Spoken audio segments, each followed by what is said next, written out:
Itoophiyaan buufata sab wanni gaafachaa jirruuf karaa ittiin baanu yookaan baay'inni mata keenyaa waan dabale yookaan ammoo kafaltii meeshaalee alaa dhufanii waan duratti dabalee odoon taane assaab qaama biyya teenya qaama Itoophiyaa waan taateef kan gaafachaa jirru jechuudhaan hayyuun ji'opolitikaa Dr. Ballataa Mollaa ministeera saayinsii fi teknoolojii wajjin marii taasiseen dubbate.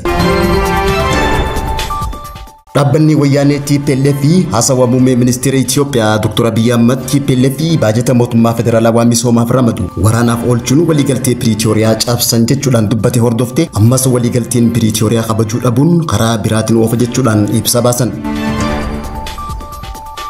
Masriin biyyoonni daangaan isii qarqara galaana hin daangeessine dhimma galaana keessa harka fudhachuu qabdi jechuudhaan Itoophiyaan hirmaannaa galaana diimaa akka dhabdu ibsa baaftee akeekkachiifte.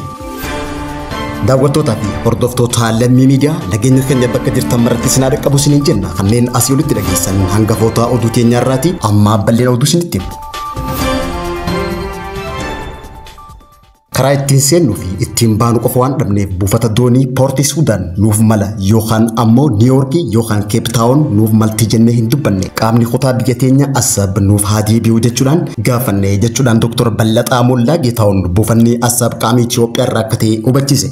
Kanaaf ammoo buufanni galaana Assaab nuuf mala jennee ka dubbannuuf qaama Itoophiyaa waan ta'e qofaaf jechuudhaan kana hawaasni addunyaa marti hubachuu akka qabu ibseet jira. Buufanni kun seeraan ala Itoophiyaa irraa waan fudhatameef bara 1995 keessa sababa mootummaan ce'umsaa abbaa biyyummaa isaa hin mirkaneessiniif jecha daguutti irraanfatamuu kaaseet jira. Murteen Itoophiyaan Assaab dhiisuu jallina seenaa warri adda bahanii fi gargar bahan waliin raawwatan waan ta'eef yaada warra Assaab qaama Itoophiyaatiif akka hin deebine buufata galaanaa uummata Itoophiyaa ta'e akka hin hunduuneef warra yaadan yaada isaanii kana namni fudhatu kan hin jirre ta'uu Dr. Ballataa Mollaa himeet jira. Galaanni diimaan Itoophiyaadhaaf viitaamin C dha jechuudhaan galaanni diimaan hangam takka uummata Itoophiyaatiif barbaachisaa fi murteessaa akka ta'e ministeera saayinsii fi teknoolojii wajjin marii taasiseen Dr. Ballataa Mollaa Geetaawun dubbatee jira.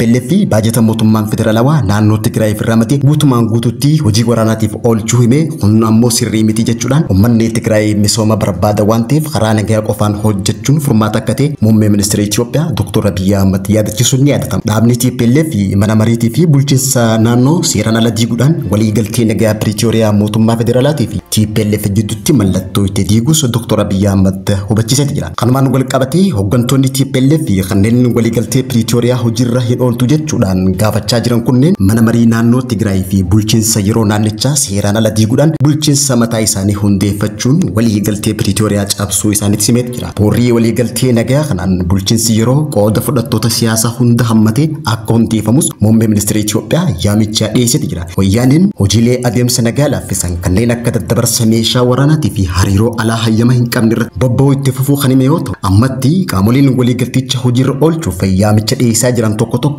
qaama adeemsa marii waliigaltee san keessa kan hin jirre ta'us muummee ministeera paarlaamaa biyyattiitiif ibseet jira. Qaamni TPLF marii waliigaltee Piriitooriyaa san keessa kanneen jiran ammoo Jeneraal Tsaddaqaanii fi obbo Geetaachoo Raddaatii fi Asaffaa Abiraanfaa kan ta'an hoggaa himu ammas taanaan qaamni waliigaltee Piriitooriyaa tana anaa wajjin haasa'uu danda'u na bira jira jechuudhaan dubbachuun ni yaadatama. Garuu warri achi hin jirree fi Piriitooriyaa hin beekne Piriitooriyaan haa kabajamu jechuudhaan dubbatan jechuudhaan haasawa muummee ministeera Itoophiyaa walgahii paarlaamaatiif ibsa kanneen kana hordofuudhaan TPLF guyyaa kaleessaa ibsa baafteen ammas taanaan waliigalteen Piriitooriyaa haala hamaa keessa jiraachuun mootummaan federaalaa hubachuu qaba jechuudhaan akeekkachiisan. Yeroo sanitti TPLF seera qabeessummaa paartichaa kan mirkanaa'e waliigaltee dhukaasa dhaabuu Piriitooriyaati malee bu'uurri boordii filannoo diriirsee miti jechuudhaan murtee kana qofaa ta'uu himanitti jiran. Akka ibsa TPLF baafte kanatti dhaaba TPLF boordii filannoo keessaa baasuunis badii ta'uu ibsanitti jiran. Garuu mootummaan federaalaa sababa boordii filannoo keessaa itti haqamte hoggaa ibsu TPLF filannoo seera qabeessa hin gaggeessine heera mootummaa cabsuu fi waliigaltee Piriitooriyaa dursanii waan cabsan meeshaa waraanaa seeraan ala daddabarsuu fi meeshaa waraanaa dho'isuu fi mana marichaa diiguurratti waliif hin galle jechuudhaan irra deddeebiidhaan akka galmaa'aniif illee carraan kennamuu fi muummichi ministeera Itoophiyaa ibseet jira.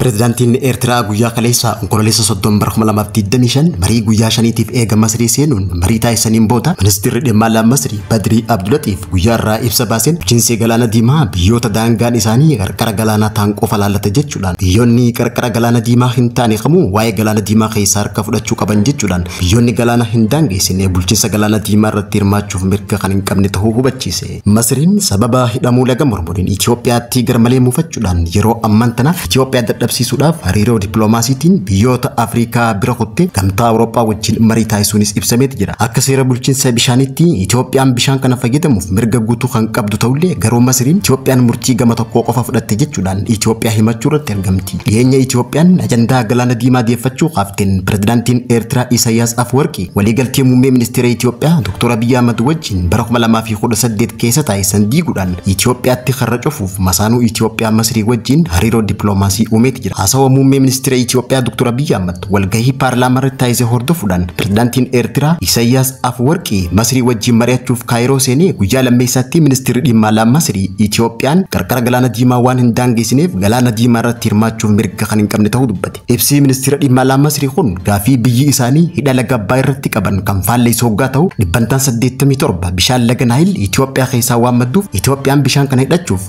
hayyama qaama kamuu eeguu kan hin qabne ta'uu mirkaneessa. Gama biraatiin Masriin biyyoota laga Naayil keessa kan hin jirre yoo ta'u haa ta'uutii malee ammoo bishaan Naayil 99 Masrii kan fayyadamaa jirtu ta'uu isaati. Akka ibsa ministeerri dhimma alaa Masrii Itoophiyaa fi daangaa qarqara galaanaa jechuudhaan baasetti Masriin dhimma bulchiinsa Naayil keessa galuuf mirga kan hin qabne ta'uu akeeka. Ministeerri dhimma alaa Masrii Badrii Abdulatif miidiyaa Al Arabiyaaf onkololeessa 31 bara 2025 guyyaa irraa ibsa kanneen biyyoota Afrikaa keessa jiran keessaa kanneen qarqara galaanaa hin ta'in addatti Itoophiyaa maqaa kaasuudhaan Itoophiyaan bu'uura bulchiinsa galaana diimaa kamuu keessatti hirmaachuun fudhatama akka hin qabne dubbate. Masriin yeroo ammaan tana egeree bulchiinsa galaana diimaa laalchisee Suudi Arabiyaa wajjinis marii taasisaa akka jirtus dubbateeti jira. Kana malees Badrii Abdulatiif itti dabaluudhaan Masrii fi Suudi Arabiyaan biyyoota qarqara galaanaa gurguddoo lamaan waan ta'aniif koriidarii galaanaa murteessaa kana bulchuu fi nageenyaa fi tasgabbii isaa mirkaneessuuf itti gaafatamummaa jalqabaa akka qaban himeeti jira. Waggaa tokkoo fi walakkaa dura Itoophiyaan karra galaanaa argachuudhaaf biyya Somaalilaandii wajjin waliigaltee wal hubannoo hulaa galaanaa mallatteessuun ni yaadatama. Haa ta'uutii malee Soomaaliyaan galaanni Hindii kan qarqara Somaalilaandii jiru xiyya jettee waan amantuuf Itoophiyaan birmadummaa xiyya sarbuun seera idil addunyaa cabsite jechuudhaan Itoophiyaa himatte. Yeroo sanitti pirezidaantiin Soomaaliyaa Hassan Sheikh Mahmud biyyoota Afrikaa keessaa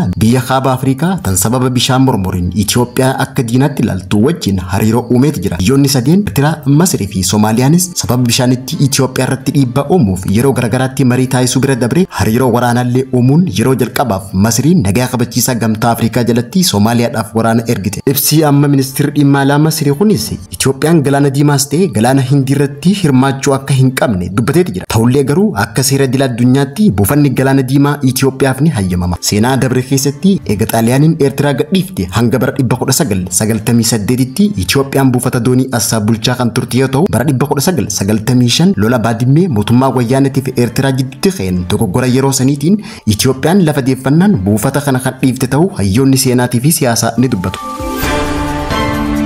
daawwattootaa fi hordoftoota Lammii Miidiyaa irraa oduun galgala kanaaf qaban kan gammaddee hordofaa turtanii turtii gaarii.